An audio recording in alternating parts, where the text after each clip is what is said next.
leitura da Bíblia, se aproprie da sua Bíblia, por favor. Eu quero dividir com vocês um texto muito pertinente para tempos de ansiedade. Eu queria que você dissesse a seu irmão que Deus tem cuidado de você. Fala para ele, por favor. Eu acho que nós estamos vivendo a época em que as pessoas estão ansiosas demais, tentando resolver problemas que se dissolvem sozinhos. E, na verdade, existe um pensamento sobre a ansiedade de que ela antecipa um futuro que ainda não existe. E, na maioria das vezes, nos faz sofrer por antecipação. E o problema é que ela sempre constrói para nós um final de derrota, de perda. É lógico que existem alguns elementos do pensamento da gente que colaboram para isso. Você pode muito bem, como eu, não conseguir fazer com que as pessoas deixem de falar alguma coisa contra você.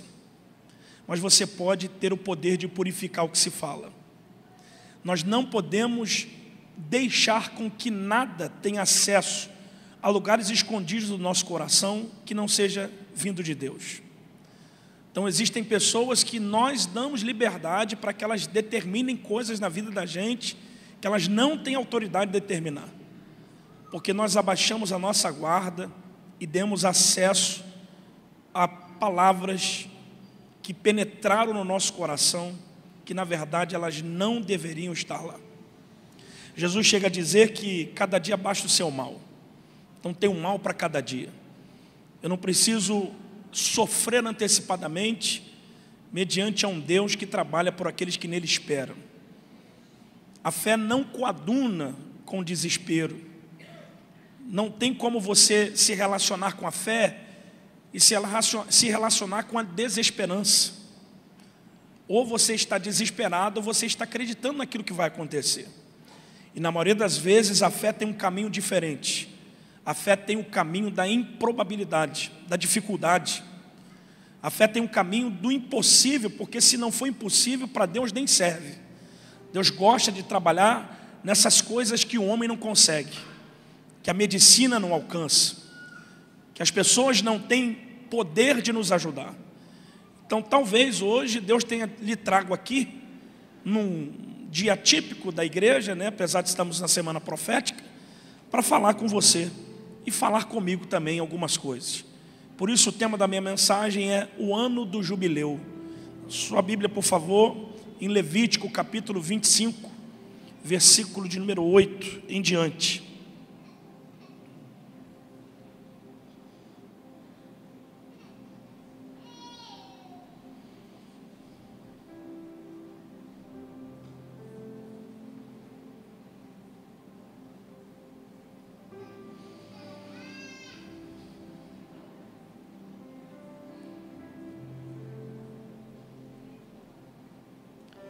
Quem achou diz amém. Também contarás 7 semanas de anos, 7 vezes 7 anos, de maneira que os dias das 7 semanas de anos serão 49 anos. Então no mês 7º, aos 10 do mês, farás passar a trombeta vibrante, ou a trombeta do jubileu. No ano da expiação, ou no dia da expiação, fareis passar a trombeta sobre toda a vossa terra. E santificareis o ano 50º e apregoareis liberdade na terra para todos os seus moradores. Ano de jubileu vos será. Tornareis cada um a sua possessão e tornareis cada um a sua família. No ano 50º vos será jubileu. Não semeareis, nem cegareis o que dele nascer de si mesmo. E nem nele vidimareis as uvas das vides não tratadas. Porque a jubileu é santo para vós, e a novidade do campo comereis. Verso de número 20. Se disserdes o que comeremos no ano 7º, visto que não havemos de semear e nem colher a nossa novidade, então eu mandarei a minha bênção sobre vós no ano 6º. para que dê fruto por 3 anos. E no ano 8º semeareis e comereis da colheita velha até o ano 9º. Até que venha a sua novidade, comereis da velha. Amém. Parece muito complexo, mas eu gostaria muito de perguntar, quem é que já leu esse texto? Por favor, levante a mão. Eita ferro. Você leu agora pelo menos, né? Glória a Deus, vamos lá. Eu queria desconstruir aqui a complexidade desse texto e fazer com que você entenda acerca do cuidado de Deus. Talvez esse tempo que nós estejamos vivendo seja um tempo de incertezas. A gente rompeu o ano de 2024 para 2025, mas as incertezas, principalmente políticas, religiosas da nossa nação, elas causam em nós muitas preocupações, principalmente as péssimas notícias que giram em torno de tudo isso que está acontecendo. Como, por exemplo, já tem por aí há um vírus que talvez esteja vindo do quinto dos infernos para atingir novamente a raça humana.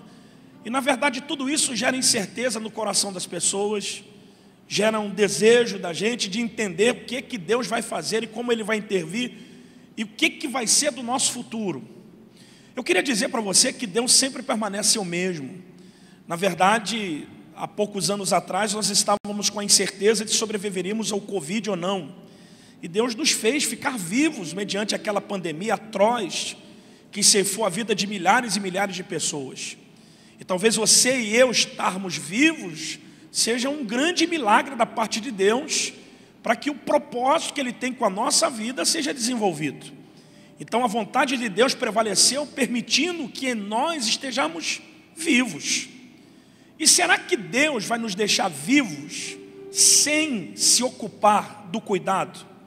Será que Deus deixa a gente vivo simplesmente para dizer, sofre mesmo, eu gosto de ver você sofrendo, eu gosto de ver você chorando, chora mais, eu quero ver você roendo a unha? Será que Deus é assim? Não, Deus é um Deus de amor, Ele é um Deus de cuidado.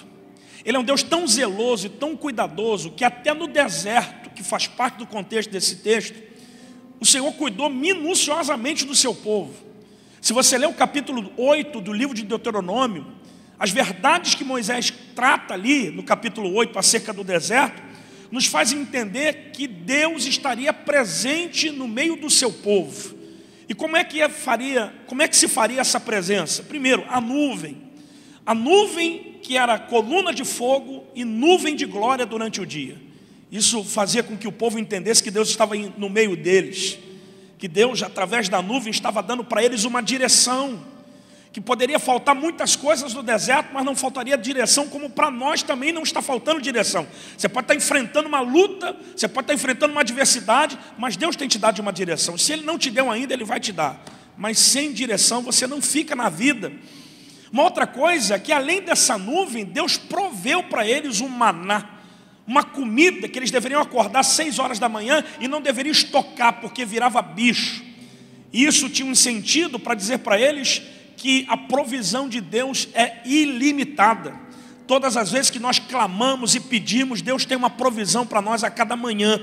Então isso faz com que a gente entenda do cuidado de Deus. Uma outra coisa no meio do deserto, eu fiz questão de anotar aqui, é que além da direção do maná, Deus proveu água no meio do deserto. Enquanto outras nações nômades no meio do deserto tinham dificuldades e lutavam para prevalecer mediante a poços de água, mediante a escassez e a pouca precipitação de água, na verdade Deus fazia a água jorrar de uma rocha. De um lugar extremamente improvável, Deus traria provisão para o seu povo de água. Isso significa que a provisão de Deus passa por ambientes que você menos espera. Que talvez a sua vitória não venha de pessoas que você espera, mas de pessoas que você menos espera. Talvez as coisas que Deus trará para a sua vida venham de lugares inesperados. E eu acredito nisso. Não vai vir de coisas, às vezes, espalhafatosas, mas talvez de coisas simples, das quais a gente não consegue nem valorizar. Uma outra coisa é que no meio do deserto o povo não ficava aleatório, o povo tinha regras. Foi no meio do deserto que Deus manifestou a lei. Então existiam regras a serem seguidas. E essas regras, para o povo que dependia de Deus, era suficiente para que Deus pudesse prover a eles algumas coisas. Então, se vocês obedecerem a minha palavra e ouvirem os meus mandamentos, eu darei a chuva até fora do tempo. Mas se vocês não obedecerem, vocês vão viver um tempo de escassez, de maneira que o chão vai ficar de ferro e o teto vai ficar de bronze, a chuva não vai descer e não vai haver colheita. Então tudo estava atrelado à obediência. Se obedeceu, eu farei com que vocês sejam cabeça e não cauda. Desobedeceu, eu vou levantar as nações para guerrearem contra você. Então Deus colocou no meio desse deserto algumas regras para que esses indivíduos, esses homens e mulheres, entendessem que existia alguém regendo a vida deles. Como você não está andando aleatório, existe alguém que rege a sua vida, existe alguém que comanda o seu destino, existe alguém que comanda a sua família. Mas aí você me pergunta, pastor, mas onde é que Deus estava quando essas coisas de adversidades e calamidades aconteceram na minha vida? Estava no mesmo lugar, porque esse é ato de soberania de Deus. Deus não é Deus somente quando você vence, Ele é Deus também quando você perde. Ele não é Deus só do parabéns para você, mas Ele é o Deus do velório, do luto também. Ele não é só aquele amigo que se apresenta quando você recebeu uma grande vitória e está tirando foto com você. Não, Ele é aquele Deus das suas lágrimas, Ele é o Deus das suas derrotas, Ele é o Deus das suas perdas, porque Ele nunca te abandona. A mãe pode abandonar o filho que amamenta, mas o Senhor nunca nos abandonará, porque Ele tem gravado os nossos homens na palma das suas mãos. Você pode celebrar isso aí, dá um glória a Deus aí, irmão. Então, no meio desse deserto, tinha um lugar para eles cultuarem. O Senhor entendeu que eles não poderiam andar, que eles não poderiam andar afastados, porque Deus não queria mais esse negócio de ficar andando em nuvem, ficar andando em coluna de fogo. Então Ele disse a Moisés: construa para mim um tabernáculo. A palavra tabernáculo é tabernacular, é habitação. O que Deus queria? Habitar no meio do seu povo. E eu amo, porque quando nós nos reunimos, Deus está em nosso meio. Porque parece que o inimigo está deixando, parece que o inimigo está vendo você sem direção, mas Deus está habitando em nosso meio. E esse tabernáculo foi construído para que eles pudessem ter lugar de culto, para que eles pudessem ter um lugar de oferta, para que eles pudessem ter um lugar de celebração, para que eles pudessem ter um lugar de gratidão. É isso que a igreja é. Aqui é o lugar da gratidão, aqui é o lugar do culto, aqui é o lugar da celebração, das nossas ofertas, do nosso sacrifício. E para envergonhar o diabo, aqui é o lugar da nossa comunhão. Aqui é o lugar em que a gente suporta uns aos outros no amor de Cristo, porque nós estamos indo em direção ao mesmo lugar. Isso é o cuidado de Deus. No meio de tudo isso, tinha também um líder. Esse líder, ora era Moisés, ora era o sacerdote. Moisés era o líder primaz, Moisés era o CEO da congregação de Israel. Mas o sacerdote era aquele que oficiava diante de Deus, era aquele que cuidava das ofertas, que trazia a vontade do povo para Deus e levava a vontade de Deus para o povo. E isso era a função do sacerdote. Aqui nós temos profetas, aqui nós temos sacerdotes, aqui nós temos um sacerdócio real. Porque talvez você tenha entrado aqui sem direção, mas sentou do lado de alguém que tem uma unção sacerdotal, uma unção que te dá uma direção, dizendo: levanta a tua cabeça, porque Deus vai falar contigo hoje lá no culto. Levanta a tua cabeça, porque tem uma palavra de Deus para mudar a sua direção. Levanta a tua cabeça e vamos lá, se arrume, vamos lá. Mas eu não tenho roupa, vai de chinelo, vai de qualquer jeito, mas Deus vai falar alguma coisa com você. Isso é alguém que tem um nível de intimidade com Deus para trazer a vontade de Deus para o meio do povo. Só que no meio de tudo isso, eu acredito que aquilo que era cabeça para a gente começar a entender a mensagem é no nível de provisão. Deus proveu em todas as áreas para esse povo. Eu queria dizer para você que esse tempo vai ser um tempo de provisão desde que você se aprofunde em Deus. Amém ou não? Por quê? Se você ler o capítulo 23, verso 25 do livro do Êxodo, você vai ver que Moisés vai dizer assim: servireis o Senhor vosso Deus, e Ele abençoará a vossa água, o vosso pão, e tirará do meio de vós todas as vossas enfermidades. Vocês estão aí ou não? Qual é o princípio para que Deus nos abençoe em todas as áreas da vida? Servir a Ele. Servireis o Senhor, e Ele abençoará o vosso pão, a vossa água, e retirará do meio de todos vocês as enfermidades. Isso passa pelo ano do jubileu? Passa. Olha para mim. Quando nós lemos o ano do jubileu, a gente entende acerca de um contexto de festas. As festas eram memoriais. Eles tinham obrigação de celebrarem essas festas, para que eles não se esquecessem de tudo que Deus havia feito, estava fazendo e ainda iria fazer. Então, dependendo da festa, isso era uma memória. Dependendo da festa, isso era gratidão. E dependendo da festa, isso era um apontamento profético. Mas isso era obrigatório, todas as festas. Vocês sabiam que tem pelo menos 50 festas catalogadas dentro do contexto tradicional de Israel. Algumas dessas festas estão aqui dentro do contexto do livro de Levítico, como as principais festas. As principais festas, provavelmente você conhece a festa da Páscoa, que não tem nada a ver com o coelhinho da Páscoa e nem muito menos com o ovo. Tem a ver com a libertação. Quando Deus mandou celebrar a Páscoa, Ele está dizendo: o tempo do Egito acabou, eu vou levar vocês para uma terra prometida. Por isso que Jesus é a nossa Páscoa. Ele trouxe libertação para nós que estávamos cativos, para nos levar em direção a uma nova terra. A segunda coisa é a festa de Pentecoste, que também era chamada festa das colheitas. Estou falando das principais aqui. A festa das colheitas, onde nós que somos crentes, somos discípulos, fomos inseridos nessa festa da colheita por parte da colheita de Deus. Nós somos essa colheita também. Mas existe uma festa chamada festa da expiação. A festa da expiação é a festa do perdão nacional.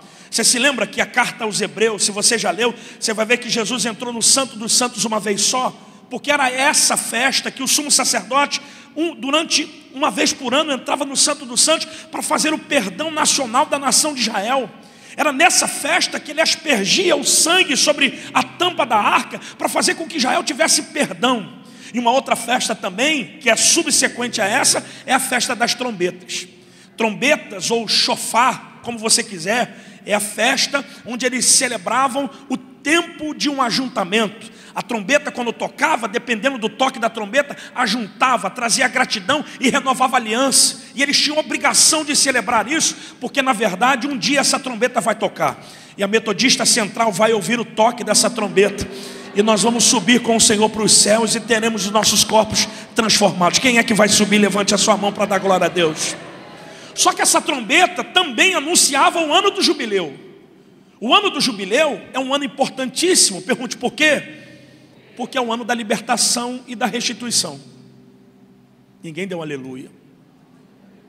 É o ano da devolução e da restituição. Vou repetir. É o ano da devolução e da restituição. Como é que se monta essa liturgia para a gente aplicar na vida de vocês? Olha para mim. Primeira coisa, o ano do jubileu é a subsequência dos anos sabáticos. O que é um ano sabático? É um sábado de anos. Como é que se celebra isso? Deus mandou trabalhar durante 6 dias, mas no 7º, e isso deveria ser estatuto para Israel, não para a igreja perpétua. Então, se eles trabalham 6 dias e no 7º descansava, eles também trabalhavam 6 anos e no 7º ano descansava. Isso é um ano sabático. O que é um jubileu? É a sequência de 7 anos sabáticos. Quando a gente observa esse ano do jubileu, ele tem a mesma liturgia do ano sabático. Como é que funciona? Está aqui no texto. O texto diz o seguinte: primeiro, vocês vão passar a trombeta sobre a vossa terra para anunciar que existe um ano do jubileu chegando. E esse ano do jubileu era um ano que trazia devolução das terras. Como é que se vendia uma terra? Como é que eram os grileiros? Como é que era o mercado imobiliário de Israel na época de Moisés? Todas as terras eram medidas financeiramente pelo ano que faltava ao jubileu. Se você tivesse me vender uma terra, eu calculava o valor da sua terra pelo ano que faltava. Se faltasse 25 anos, o valor era uma. Se faltasse 3 anos, o valor era outro. Se faltasse 10 anos, o valor era outro. Por quê? Porque Deus informou para eles que a terra não era deles. A terra era do Senhor, para que ninguém sobrepujasse o seu irmão e entendesse que eles só estavam administrando aquilo que era de Deus. E eu gosto muito disso, porque a terra que nós estamos pisando não é do diabo, é de Deus. Nós estamos aqui como administradores da terra que pertence a Deus. Então o diabo não tem legalidade para atuar numa terra que é de Deus, que nós somos os mordomos dessa terra. Olha o Salmo do número 8, que o salmista vai dizer: que nós somos pouco menor do que os anjos, mas o Senhor nos coroou de glória e de honra, para nos dar domínio sobre as obras das suas mãos, porque Deus nos colocou todas as coisas debaixo dos nossos pés. Então quando você vai para a sua casa, quando você habita em um lugar, na verdade você é representação de Deus naquele ambiente. O diabo não tem legalidade para atuar, porque o Salmo 24 diz que do Senhor é a terra, a sua plenitude, os seus moradores, a sua família, a sua empresa, a sua saúde, tudo pertence a Deus. Então nós estamos vivendo um tempo em que Deus está entregando a mordomia da terra nas nossas mãos. Nós precisamos despertar como igreja para entender que nós somos representantes legais de Deus aqui nessa terra, que nós não estamos nessa terra aqui simplesmente por existir. Nós estamos aqui como xerifes, nós estamos como gerentes, nós estamos como administradores, para dizer aos demônios que essa terra tem dono, e esse dono pertence, e esse dono se chama Jesus. Aleluia! Isso, pode aplaudir mais forte, obrigado. Agora, faz sentido você entender que Jesus comparou a gente, os discípulos, como sal da terra. O que é o sal? O que simboliza o sal? Preservação. Por que se salga um charque, uma carne de charque? Para preservar. Então, se nós como igreja somos sal da terra, nós estamos aqui para preservar essa terra. Então o diabo não tem poder de destruir a terra enquanto a igreja estiver aqui. Enquanto você estiver naquela família, aquela família não vai ser destruída. Enquanto você estiver naquela empresa, aquela empresa não vai ser destruída. Enquanto você estiver naquele bairro, aquele bairro não vai ser destruído. Enquanto você estiver em Muriaé, Muriaé vai prosperar, vai crescer, porque você é representante de Deus aqui nesse lugar. Glória a Deus.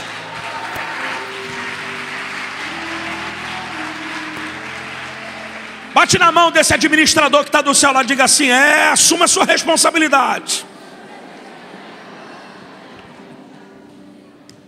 A terra do Senhor, mas quem toma conta dela? Somos nós. Uma outra coisa que a gente entende aqui. Vocês estão comigo ou não? O jubileu é separado e é celebrado a cada 50 anos. Diga, a cada 50 anos. Mais alto, diga, a cada 50 anos. Uau, mas aguenta aí. Quando chega no ano 49, no 49º ano, a trombeta passava sobre a terra e anunciava que no 50º ano era jubileu. Se o jubileu é um ano sabático, a terra também tem que descansar. Tem que descansar. Olha para o teu irmão e diga, tem que descansar.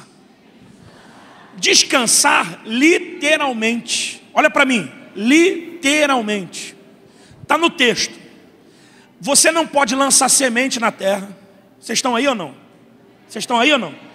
Você não pode arar a terra. Vocês estão aí ou não? Você não pode nem podar. Aí no verso 20 que nós lemos, o povo, como você deve estar se perguntando, dizendo, o que nós vamos comer durante o ano inteiro? Se a gente não pode semear, se a gente não pode tratar da terra, e se nós somos um povo agrícola, o que nós vamos comer? Aí Deus disse assim, dá um sorriso, gente, isso aqui é só para quem veio receber. Fiquem em paz, porque no 6º ano, que quando ele fala do 6º ano, ele fala do 49º. Eu vou mandar uma semente. Existe uma tradução da Bíblia que diz uma semente derradeira.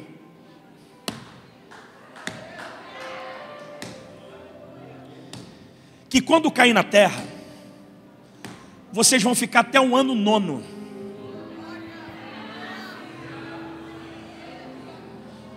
Vocês não estão aí, gente? Vocês vão ficar durante 3 anos comendo da novidade da terra sem plantar uma semente nela. Olha para o teu irmão e diga para ele, isso aqui é o poder de uma semente. Diga para ele, é o poder de uma semente. Diga, nesse ano do jubileu, é o ano em que a terra está parada, mas o Senhor está trabalhando.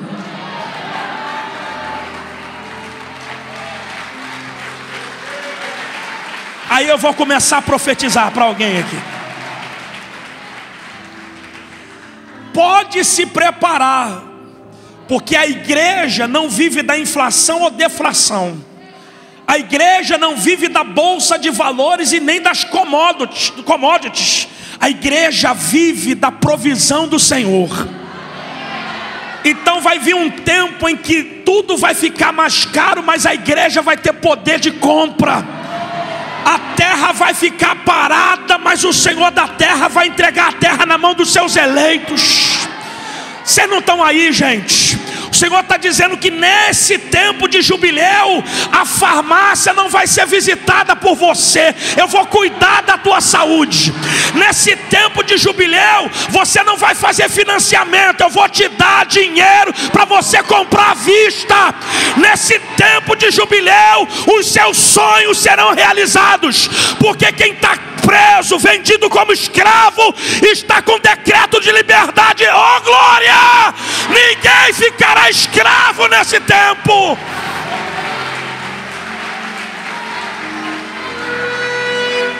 Oh! Olha para o teu irmão, diga assim: esse ano de jubileu, diga número 1, perdão das dívidas. Como é que se dá isso, pastor? Você sabe como é que você adquire dívida com alguém no Velho Testamento? Você não tem dinheiro para pagar. Então o credor bate na sua porta. Você não tem dinheiro para pagar, e ele vê o que é que você tem em casa e leva.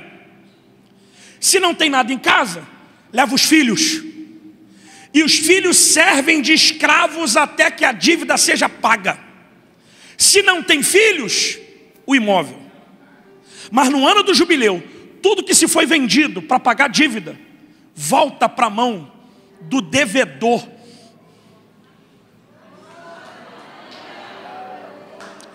Segure a mão de alguém. Diga: Deus, sobre a vida de alguns irmãos, vai diminuir algumas dívidas, para que os nossos irmãos consigam fazer o pagamento, sem ficar devendo nada para ninguém. Diga: nesse ano do jubileu, dá um sorriso, é o ano em que as dívidas serão perdoadas. Eu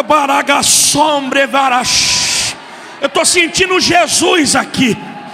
Eu estou falando de você mesmo, que está lutando contra o banco, está lutando contra a agiota, está lutando contra a dívida, está lutando, querendo tentando renegociar com a Caixa Econômica, renegociar porque o seu carro já está em busca e apreensão, e o Senhor está dizendo: esse ano, se você me servir, eu vou dar para você autoridade e recurso suficiente para você quitar essa dívida.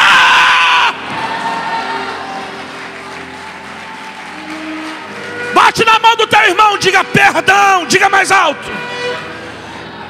Só que a nossa dívida com Deus é maior do que a do Banco Santander, é maior do que a do Banco da Caixa Econômica, é maior do que a do Banco do Brasil, é maior do que a dívida externa do Brasil. A nossa dívida com Deus era impagável. Vocês não estão aí. Até que Isaías gritou: e agora quem há de ir por nós?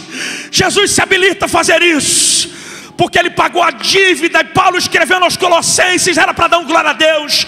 Ele diz que ele pegou a cédula que representava a lei que nos condenava, e pegou essa cédula e cravou essa cédula na cruz, para dizer à morte: onde está o seu aguilhão? O aguilhão da morte é o pecado, mas tragada foi a morte na vitória. Por isso Paulo diz que nenhuma condenação há para aqueles que estão em Cristo Jesus. Eu estou aqui, não é porque eu sou feio, sou bonito, é porque eu sou perdoado. Perdoado.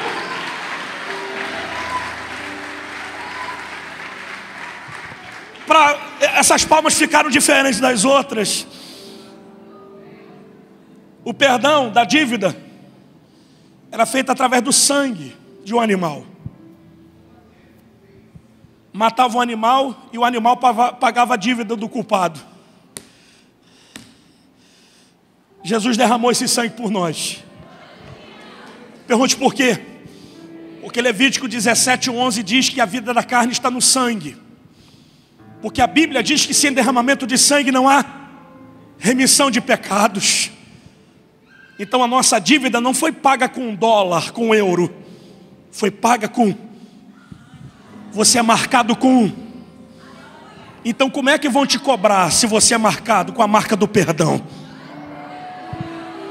Se o diabo quiser te acusar dos teus pecados passados, dizendo para você, te assombrando, eu sei o que você fez no verão passado, aponta o teu dedo para a cruz e diga para ele, vai cobrar da cruz, porque os meus pecados estão cravados lá. É ano do jubileu. Dá um grito de glória a Deus e celebra o nome do Senhor. Não, quem é perdoado celebra Ele. Outra coisa, se é ano de perdão, ano de devolução, também é ano de liberdade. Talvez eu esteja falando para algumas pessoas que estejam afinco orando por alguém que está preso em casa, preso nas drogas, preso no pecado, na prostituição, preso em diversas situações, e às vezes desanima. Concorda comigo? Porque nós queríamos ter o poder de libertar essas pessoas com as nossas próprias mãos. Eu queria ter um cadeado para abrir essas prisões, mas eu não tenho poder para isso. Mas eu tenho um poder que a sociedade não tem: oração.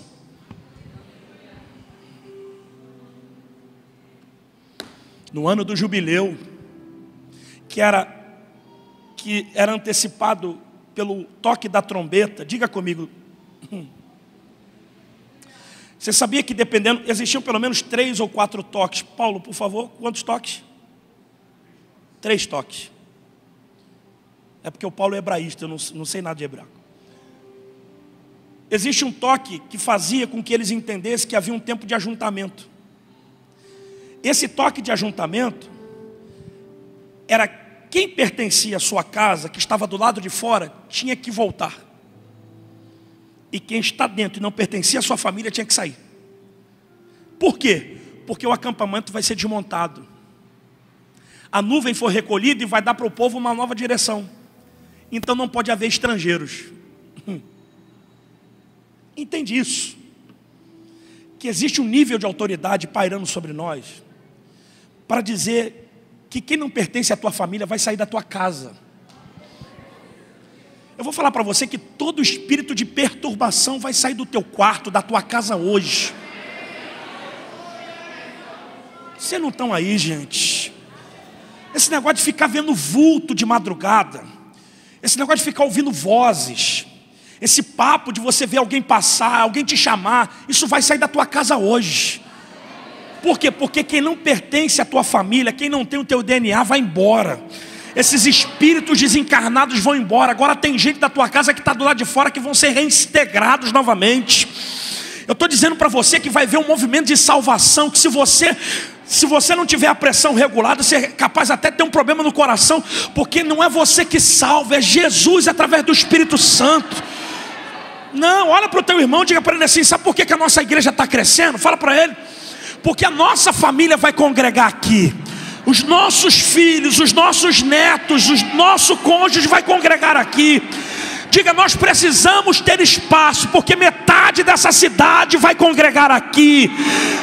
Então haverá um tempo de libertação, de unidade, de reajuntamento. E eu já posso ouvir o toque desse chofar, dessa trombeta, dizendo: Satanás, deixa esse quintal, Satanás, deixa essa família, Satanás, deixa essa empresa, porque só vai ficar nesse lugar quem pertence a Deus, os anjos de Deus, o Espírito de Deus, a glória de Deus. Levanta a mão e receba a presença dele aí, em o nome de Jesus.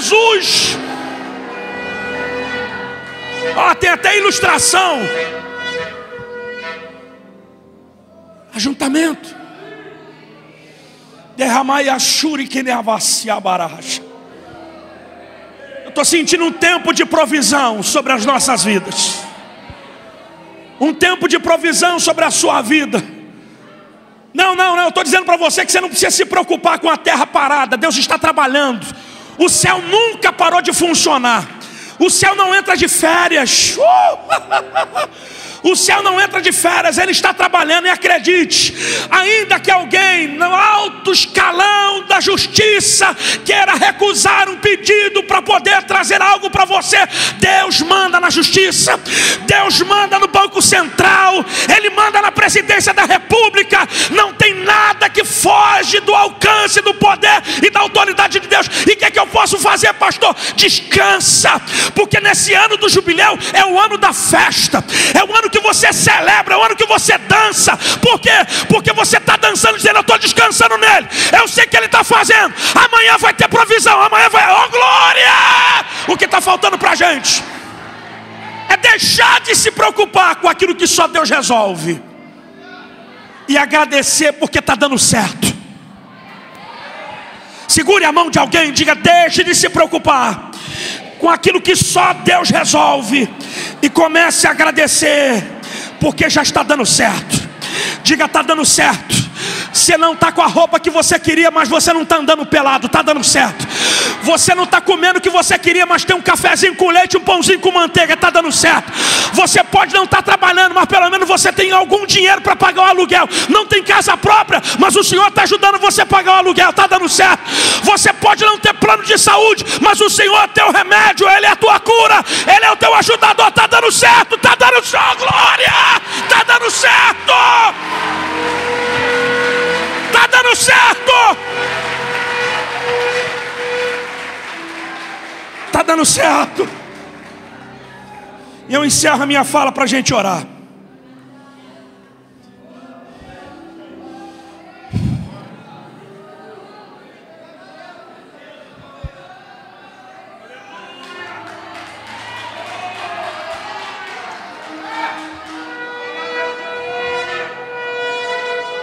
A gente às vezes não gosta de falar de um assunto que é muito delicado. Então não vou tratar desse assunto de forma patológica, eu vou tratar desse assunto de forma espiritual. A ansiedade traz os seus danos.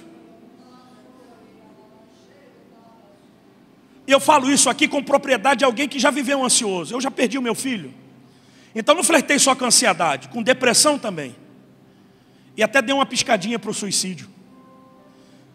Porque quando eu fui buscar refúgio, a pessoa que deveria me orientar disse: você nunca mais vai parar de sofrer. O que você tem agora de sofrimento é a dor da perda, depois é a dor da saudade, depois a dor da lembrança e depois a dor da perda de novo. Então eu precisei ter resiliência. Eu precisei buscar força onde não tinha. Aquilo que a Bíblia chama de força da fraqueza. E como é que eu encontrei essa força no meio da minha fraqueza? Olhando as pessoas que precisam de mim. Porque mesmo você sentindo dor, você inspira pessoas. Tem gente que precisa de você. Bate na mão, abraça o teu irmão, diga: eu preciso de você bem. Abraça ele, pode abraçar, diga: eu preciso de você bem. Por isso, pastora Rosângela, eu costumo dizer que existem 2 níveis de pessoas das quais nós nos relacionamos. Primeiro, as pessoas que nos fazem bem, e as outras pessoas que nos melhoram. Pessoa que te faz bem, a gente às vezes até que te abraça, mas não acredita que você pode mudar. Eles choram com você e se acostumaram a ver o teu choro, mas estranho quando você se alegra. Agora as pessoas que te melhoram são aqueles chatos que a gente não gosta de conviver. É aquele que olha para você com essa cara de uma tromba de um elefante, dizendo: não vou para lugar nenhum. Ele dá 2 tapas na tua cara, manda você tomar um banho, botar um desodorante, pentear o cabelo, vamos para o culto. Porque essa pessoa sabe que você é melhor do que isso. O problema é que parece que elas são agressivas, mas elas não são agressivas. Elas são dotadas de um amor severo. Elas te amam e conseguem enxergar em você coisas que ninguém vê. Porque elas sabem que você não vai parar nisso que você está vivendo. Tem coisa melhor de Deus para você.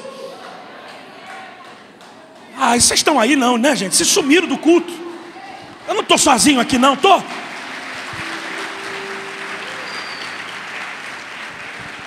Mais de 50% das doenças são psicossomáticas.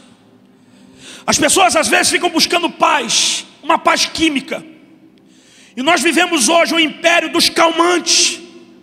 As pessoas dormem um sono artificial. E a Bíblia diz que o ânimo sereno é a vida do corpo. Provérbios 14:30.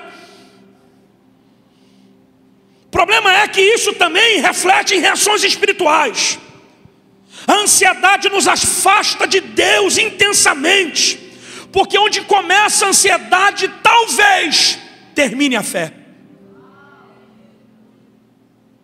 E a fé não é o que se vê. A fé é o que se espera. Entendeu ou não? Entendeu que essa pessoa que do teu lado acredita em tudo, que ela não é louca não, é porque ela rompeu. Ela rompeu e está dizendo, vai acontecer. Eu disse isso aqui, se eu não disse, eu digo, se eu disse, eu digo novamente, é minha sogra. Minha sogra macumbeira, feiticeira, e o diabo não levou ela, mas Deus salvou. Glória a Deus. Porque Deus usou ela para salvar a gente. E salvou de verdade. A minha sogra já leu a Bíblia 3 vezes, mas não sabe ler um jornal.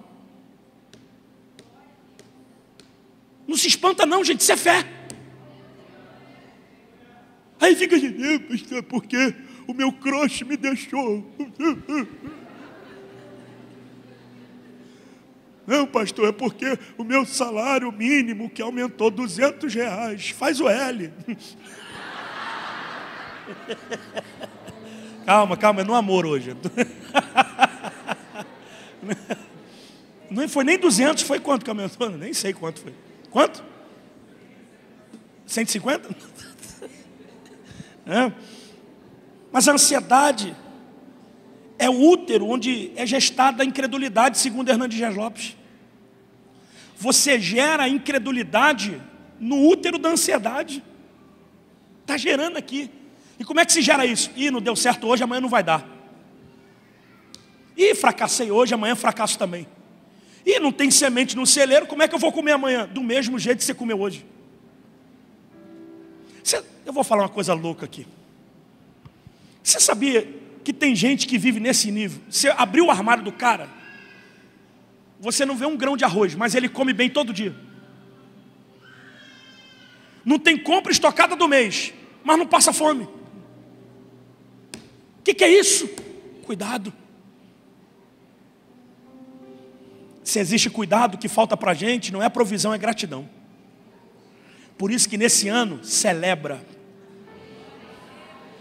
O diabo está acostumado a ver a gente celebrando quando a conquista chega. Agora ele não vai entender quando você celebrar simplesmente por aquilo que Deus te prometeu. Dá um sorriso para o teu irmão, diga para ele, eu tenho uma conversa contigo agora. Diga, a ansiedade é destrutiva. A palavra ansiedade significa rasgar ou inquietação. Então essa palavra que é inquietar ou rasgar é como se fosse um nó que estrangulava a garganta da gente. E eu já vivi isso. E se eu não tivesse recursos de oração, esse nó tinha me sufocado. Eu estou falando no nível espiritual, por favor. Eu tenho uma nora que ela sofre de uma ansiedade gravíssima. A ansiedade dela é no nível 1. E a gente fica achando que ela vai dar um piripaque. Mas a menina é linda. Pensa numa garota que canta. E ela é uma, assim, não é porque é minha nora. Eu já vi muitas cantoras. A Sara, depois procura a Sara Ferreira, botou o meu sobrenome. Ah, puxa saco. Mas vamos lá. Casou com meu filho, que é maravilhoso. Um sogro excelente. Um filho que é o Davizinho, o único neto homem que eu tenho. Pensa no garoto esperto. Estou triste, não, estou feliz. O jargão dele. E ela de vez em quando, ministra de louvor, de vez em quando ela tem essas patologias. Aliás, essas crises. E eu precisei analisar a vida dela para entender porque que ela tem essas crises. O tratamento que ela teve com o pai gerou nela uma expectativa que ela trouxe para o casamento. O pai tratou ela como filha única. Então ela foi tratada como uma princesa. Mas na realidade o casamento dela foi diferente. Ela casou com um garoto que ganha 2 salários. Que tem um chamado ministerial. Que prega a palavra, que revela que é o meu 3º homem lá na minha igreja. e que precisa amadurecer na fé para viver essas aventuras de provisão quando menos se espera. Porque a vida não mima a gente, mas viver na provisão e na dependência de Deus é uma aventura. Então, olha para mim, é extremamente, desculpa essa expressão, é extremamente limitado ou a gente se preocupar com algo que a gente sabe que Deus vai fazer.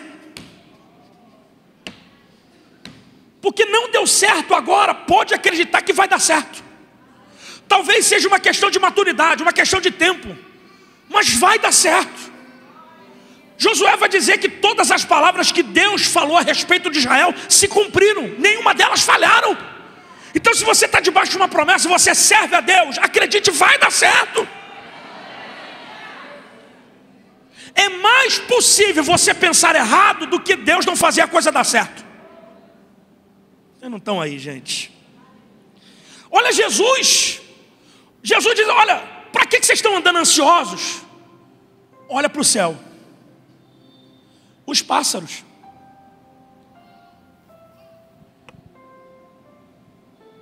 Olha para os lírios dos campos.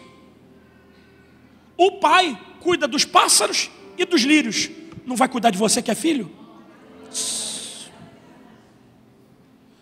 Posso dar um conselho? Bota a quarta marcha, tira da quinta ou da sexta, desacelera um pouquinho. Não corre para você não correr o risco de estar na frente de Deus, e não desacelera muito para você ficar correndo atrás dele, anda do lado. E começa a ver o que Deus tem para fazer na sua vida. Não, segure aí, segura. Ele disse que a ansiedade talvez seja ser crucificada entre dois ladrões. O ladrão do remorso em relação ao passado, e o ladrão da preocupação em relação ao futuro.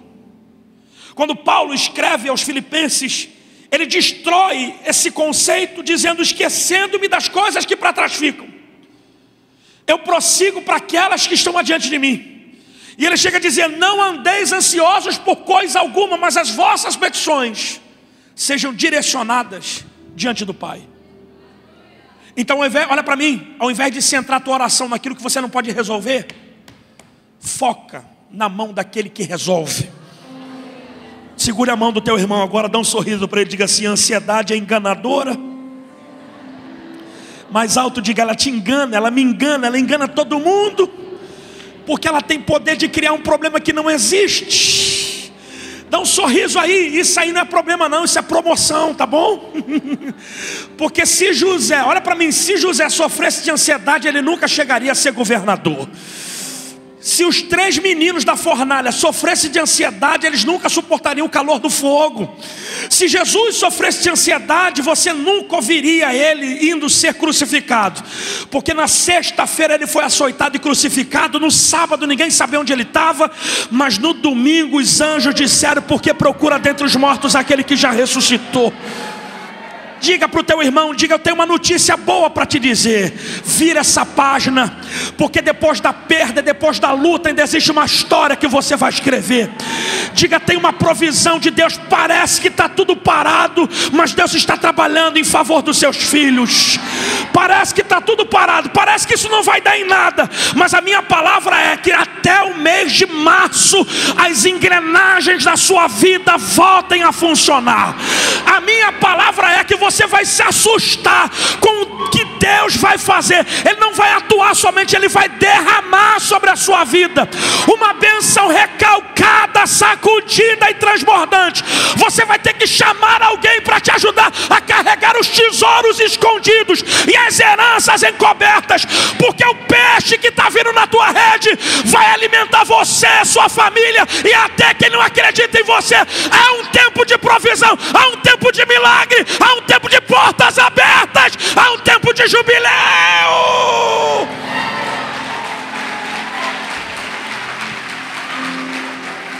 Olha para alguém e diga, não assassine os seus sonhos, aumente as suas habilidades. Diga, porque a sua vida não termina desse jeito. Diga, um dia você vai olhar para esse dia e vai lembrar com alegria no rosto que foi bom você ter passado por tudo isso. Hoje você não entende, mas amanhã você vai entender o porquê que você passou por isso, o porquê que você foi provado, o porquê que você foi testado, o porquê que Deus Deus deixou acontecer tudo isso contigo. Fique em paz. Deus tem tendência de chamar príncipe que não tem trono. Então se prepare, príncipes e princesas, porque chegou a hora de Deus romper.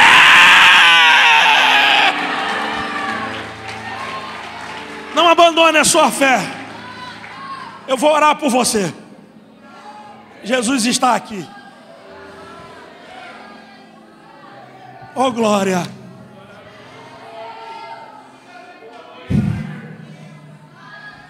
Por favor, supere, tá?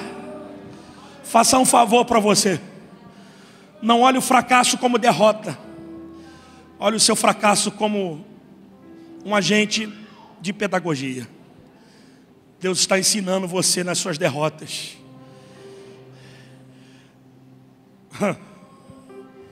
Salomão chega a dizer que o velório tem os seus valores. É melhor ir na casa onde há luto do que na casa onde há banquete, porque ali se vê o fim de todas as coisas. Então até a dor nos ensina. Cabe a você saber como é que você vai encarar.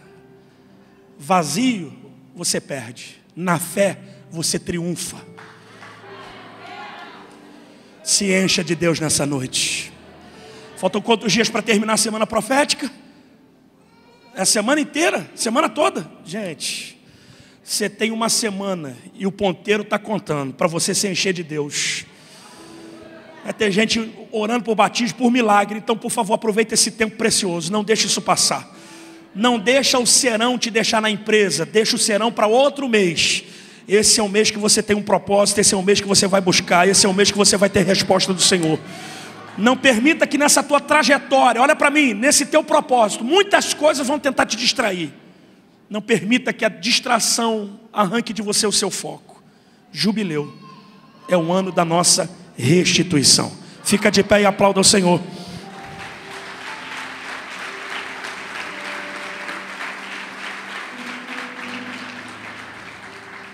Olha para o seu irmão, diga para ele assim: nós vamos lá na frente orar. Fala para ele. Porque nós vamos inverter um princípio. Pergunta para ele, qual é o princípio? A ansiedade tem o poder de aumentar os nossos problemas e diminuir a nossa capacidade de resolvê-los. Então agora, nós vamos diminuir os problemas e aumentar a nossa capacidade de resolver. Eu vou repetir para você entender. Por que nós vamos orar aqui agora? Porque a ansiedade tem a tendência de aumentar os problemas e diminuir a nossa capacidade de resolvê-los.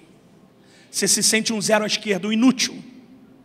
Mas aqui nessa oração, nós vamos diminuir o nível de problema e aumentar a nossa capacidade de resolvê-los. Porque talvez esse problema que você esteja encarando já existia quando você nasceu. E por que Deus te fez nascer no meio desse problema? Porque alguém tem que acabar com ele. Alguém tem que colocar um ponto final nessa história. Alguém tem que parar essa maldição. E Deus escolheu você. Talvez você esteja dizendo, mas eu sou o único crente. Deus precisava entrar lá. Escolheu você para entrar naquela família. E a partir de você, vai ser um mover de Deus naquele lugar. De poder e de autoridade. Alguém precisa? Vem aqui na frente. Se você está lutando com qualquer tipo de patologia também, eu não estou dizendo que seja demônio, mas eu estou dizendo que tem um espírito aqui, doce espírito. Antigamente a gente cantava uma música na bleia, há um doce espírito aqui, e eu sei que é o Espírito de Deus. Nós vamos orar e pedir o Espírito Santo, que é o teu ajudador. Os meninos estão aqui. Eu vou pedir uma música, não sei se é isso.